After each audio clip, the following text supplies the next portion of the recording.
नमस्कार। श्री बुधवार की दूसरी व्रत कथा इस प्रकार है। एक समय एक व्यक्ति अपनी पत्नी को विदा कराने के लिए अपनी ससुराल गया। वहां पर कुछ दिन रहने के बाद उसने अपने सास ससुर से विदा करने के लिए कहा, किंतु सबने कहा कि आज बुधवार है, आज के दिन गमन नहीं करते हैं। वह व्यक्ति किसी प्रकार ना माना और हठ धर्मी करके बुधवार के दिन ही पत्नी को विदा कराकर अपने नगर को चल पड़ा। राह में उसकी पत्नी को प्यास लगी तो उसने अपने पति को कहा कि मुझे बहुत जोर से प्यास लगी है। तब वह व्यक्ति लोटा लेकर रथ से उतरकर जल लेने को चला गया। जैसे ही वह जल लेकर अपने पत्नी के पास आया तो यह देखकर आश्चर्यचकित रह गया कि ठीक उसकी जैसी ही सूरत का वैसे ही वेशभूषा में एक अन्य व्यक्ति रथ में पत्नी के साथ बैठा हुआ है।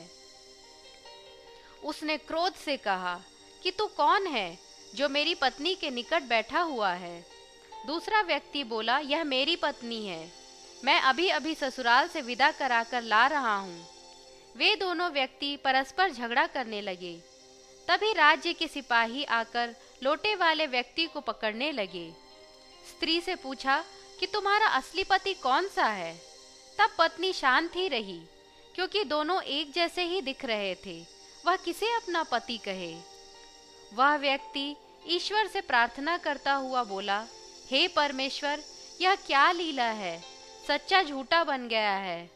तभी आकाशवाणी हुई कि मूर्ख, आज बुधवार के दिन तुझे गमन नहीं करना था, तूने किसी की बात नहीं मानी। यह सब लीला बुद्धदेव भगवान की ही है। उस व्यक्ति ने बुद्धदेव भगवान से प्रार्थना की और अपनी गलती के लिए क्षमा मांगी। तब बुद्धदेव जी अंतर्ध्यान हो गए। वह अपनी पत्नी को लेकर घर आया तथा बुधवार का व्रत वे दोनों पति पत्नी नियम पूर्वक करने लगे।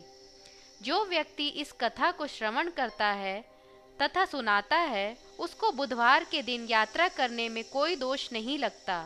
उसको सब प्रकार के सुख प्राप्त होते हैं।